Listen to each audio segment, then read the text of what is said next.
दो संख्याएं एक तीसरी संख्या से 20% और 50% ज्यादा है, तीसरी संख्या को मान लो 100, तो पहली संख्या कितनी हो जाएगी और दूसरी संख्या कितनी हो जाएगी? ये हो जाएगी 120 और ये हो जाएगी 150। काट लिया? जी हाँ, 3 से काटा 4 बार और 3 से काटा 5 बार, तो 4:5 आपका सही उत्तर आ जाएगा। आइए समझते हैं, 4 साल में क्या हो रहा है, 6,000 रुपए से 8,000 रुपए हो जाती है रकम। तो आप मुझे रेट ऑफ इंटरेस्ट बताओ। बोले सर 4 साल में 6,000 से 8,000 हो रही है, तो 4 साल का साधारण ब्याज आ रहा है 2,000 रुपया, सही है ना? तो 1 साल का साधारण ब्याज कितना हो जाएगा? 500 रुपया। और साधारण ब्याज किस पर? प्रिंसिपल पर। 6,000 अगर आपका प्रिंसिपल है तो इंटू 100 यानी कि 1/12 आपकी निकल कर आ गई रेट। तो 1/12 फ्रैक्शन में आई है, मैं एक्सेप्ट कर रहा हूं इसको, मैं इसको नकार नहीं रहा हूं। क्यों? क्योंकि इसी रेट को ही काम में लेना है आपको। किसको काम में लेना है? इसी रेट को काम में लेना है। बोले कैसे लेंगे? देखिए, इस दर के अनुसार 525 रुपए इतने रुपए में बदल जाते हैं, तो आप मुझे ये बताओ कितने सालों में बदलेंगे? तो 525 रुपए 700 रुपए में परिवर्तित हो जाते हैं। तो आप मुझे ये बताओ भाई साहब कि यहां पर इंटरेस्ट कितना आ रहा है? इंटरेस्ट तो बताना पड़ेगा ना, बोलो। 175, 175 इंटरेस्ट हो गया। हो गया? किसके रेस्पेक्ट में हो गया? 525 के रेस्पेक्ट में हो गया। या फिर आप ऐसा कर सकते हो, 175 इंटरेस्ट है, प्रिंसिपल कितना है? प्रिंसिपल कितना है? 525 है सर।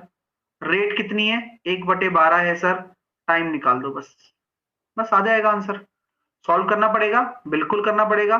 25 सत्ते 175, 25 दूनी 50, 25 एकम 25, 7 तिया 21, 3 से काट दिया मैंने 4 बार, तो टी बराबर कितना निकल कर आ गया? 4 साल। बहुत अच्छा क्वेश्चन है, पेपर में आपको ऐसे प्रश्न देखने को मिलेंगे, तो आप करके आइएगा। ठीक है। साड़ी का अधिकतम मूल्य 200 रुपए है, अंकित मूल्य। दुकानदार अंकित मूल्य पर 20% की छूट देने के बाद 16 रुपए का लाभ कमाता है, तो लाभ का प्रतिशत क्या होगा? सुनना क्या बात कही है इसने। यानी कि 200 रुपए अगर अंकित मूल्य है और 20% की मैं छूट दे दूंगा, यानी कि 80% पर मैं बेचूंगा, यानी कि यह मेरा विक्रय मूल्य हो जाएगा 160 रुपया। अगर 160 रुपए मेरा विक्रय मूल्य है, तो मेरा क्रय मूल्य कितना होगा ये बताओ।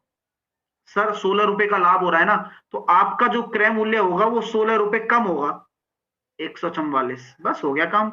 तो लाभ का जो परसेंटेज लाभ निकालना है वो किसके बराबर होता है? परसेंटेज प्रॉफिट होता है, कि जो लाभ हो रहा है और लाभ के लिए सीपी चाहिए था, तो क्रय मूल्य निकालना आवश्यक है, इसलिए ये निकाला गया इंटू 100। मजा आ गया। तो यानी कि आपका जब 9 बार चला गया ये, तो 100/9 आंसर आ जाएगा 11.11, यानी कि 11 से 1/9। मजा आ गया।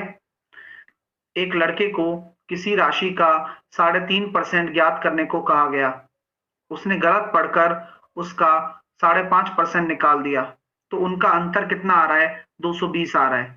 यानी कि क्या मैं कह सकता हूं क्या मेरे दोस्तों कि अंतर वास्तव में कितना है? 2% का ही तो है। बोलो भाई, वास्तव में जो अंतर है वो 2% का ही तो है, और 2% का जो अंतर है वह किसके बराबर है? बोलो। आपके जो 2% का अंतर है, क्या ये बात है क्या? ऐसा नहीं कहा गया। क्या ये आपको डिफरेंस दे रखा है क्या? नहीं। आपको ध्यान देना है क्वेश्चन के कॉन्सेप्ट पर, कि आपने 5.5% निकाला तो 220 उत्तर आया, तो ये अंतर नहीं है। लैंग्वेज को ढंग से पढ़ें। तो ये उत्तर कब आया? जब 5.5 लिया। यानी कि क्या मैं कह सकता हूं 5 दूनी 10, 11/2% बराबर 220 है, तो 100% कितना होगा? या हम 1/2 रहने देते हैं, तो 11 का भाग दे देते हैं, तो 1/2% कितना हो जाएगा? 1/2% हो जाएगा मेरे पास 20। क्यों सर 1/2 क्यों रहने दिया? क्योंकि मुझे निकालना कितना है? 7/2 ही तो निकालना है, तो क्यों ना मैं इसमें 7 का गुणा कर दूं दोनों तरफ। क्या बात है सर, ये भी सही तरीका है। 140।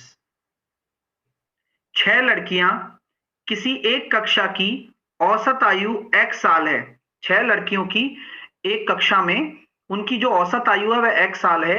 4 नई लड़कियां हैं जिनकी आयु क्रमशः x-2, x+2, x+4 और x+6 हैं, कक्षा में शामिल हो जाती हैं तो नई औसत आयु बताइए। देखो कितना प्यारा कॉन्सेप्ट है, कई दफा बता चुका हूं कि यार कुल मिलाकर कंसेप्ट कुछ भी नहीं है, सिंपल सा कंसेप्ट है कि अगर आपके सामने इतनी वृद्धि हो रही है अलग से, तो आपके लिए यह जो केक है सब में बटेगा, यानी कि 10 में बटेगा। सिंपल सी बात है। तो मैं ये कह सकता हूं सर आप ऐसे कर लो ना, 6 का 6x ले लो प्लस बाकियों का 4 का जोड़ दो, तो x और x और x और x 4x 10x और 8 और 10 खत्म अपॉन 10 खत्म, यहां आंसर आ गया x+1। तो वैसे ही हो गया ये। तो इतना इजीली आप कर सकते हो इसको बस।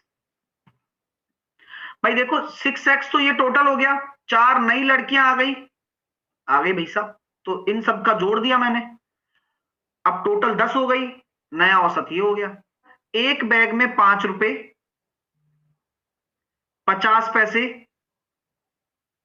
और 10 पैसे के सिक्के हैं, तो मैं 5 रुपए को क्या कह सकता हूं, 500 पैसे कह सकता हूं, इसको 50 पैसे कह सकता हूं, इसको 10 पैसे कह सकता हूं, और सिक्कों का अनुपात दे रखा है, यानी कि 1 का गुणा कर दिया, 5 का गुणा कर दिया और 11 का गुणा कर दिया, तो टोटल कुल मिलाकर कितना पैसा आ रहा है सर, 500, 250 और 110।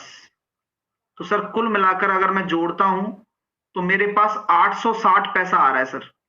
देखो कितनी अच्छी बात है, 860 पैसा आपके अकॉर्डिंग आ रहा है, रेशो के अकॉर्डिंग, लेकिन है तो 43 रुपया, यानी कि 4300 पैसा। तो काट सकते हो, हाँ कटेगा ना, 1:5।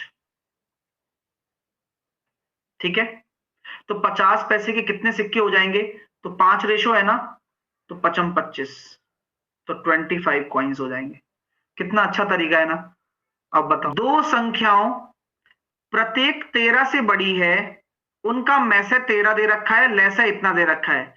मैंने आपको पहले भी बताया था कि उन दोनों संख्याओं के अनुपातों का गुणनफल कितना आएगा, लैसे पे अपॉन मैसे पे, यही होता है। यहां से आप गुणनफल निकाल सकते हो, देखो कितना आ रहा है, 13 दूनी 26, 13 एकम 13।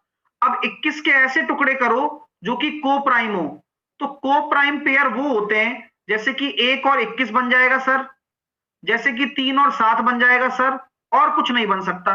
क्या दोनों ही को प्राइम है? यस, को प्राइम पेयर वो होंगे जिनका एचसीएफ 1 होगा। तो क्या इन दोनों का एचसीएफ 1 है? हाँ। क्या इन दोनों का एचसीएफ 1 है? हाँ। चलो यहां तक तो बात हो गई हमारी क्लियर। अब बोला गया है कि दो संख्याओं प्रत्येक 13 से बड़ी हैं, अब दोनों ही 13 से बड़ी होनी चाहिए, तो क्या आप इनको ले सकते हो क्या, अनुपातों को? नहीं ले सकते। क्यों? क्योंकि यहां एक संख्या 13 हो जाएगी जो कि अलाउ नहीं है, क्योंकि बोला गया है कि हर संख्या 13 से बड़ी होनी चाहिए। तो इस वाली कंडीशन को ओवररूल्ड कर दूंगा और इस वाली कंडीशन के हिसाब से निकालूंगा मैं।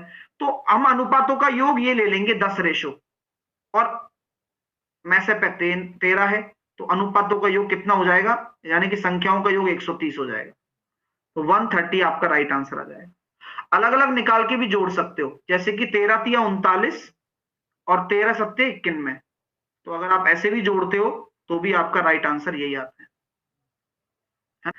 एक समूह में पुरुषों को एक निश्चित काम 20 दिन में पूरा करने के लिए दिया गया, यानी कि एक आपका ग्रुप था कि 20 दिन में तुम्हें काम करके देना है, हमें नहीं पता है भाई, ठीक है। लेकिन 12 पुरुष तैयार नहीं हुए और शेष पुरुषों ने काम 32 दिन में पूरा किया, तो समूह में कुल कितने पुरुष थे? ठीक है, तो 20 दिनों में काम करना था और 32 दिन लग गए, तो मैं ये कह सकता हूं कि आपका जो टाइम है इतना ज्यादा क्यों लग गया? 4 पंजे 20 और 4 अट्ठे 32, तो आपकी जो एफिशिएंसी है उसका अनुपात हो जाएगा 8 से 5, क्योंकि सर एफिशिएंसी कम हो गई, क्योंकि 3 अनुपात कम हुआ, क्यों? क्योंकि 12 पुरुष तैयार ही नहीं हुए थे। अच्छा, तो 1 = 4, हाँ, तो शुरुआत में कितने थे? 32, और काम पर कितने आए? 20। मजा आ गया? कितना प्यारा सा कॉन्सेप्ट है। रेशो कॉन्सेप्ट मैंने यहां पर इफेक्टिवली लगा दिया है, और यही आपको समझाना चाहता हूं कि वही चीज है जो आप सोच रहे हो, वही चीज को हम यहां दर्शा रहे हैं। अगर आप इसको इक्वेशन से करोगे तो भी हो जाएगा, वो भी बता देता हूं। एक्स आदमी थे, 20 दिन में काम करने के लिए बोला, 12 आदमी छुट्टी पर हो गए, तो 32 दिन में काम हुआ। सेम ही चीज है, सॉल्व कर लो।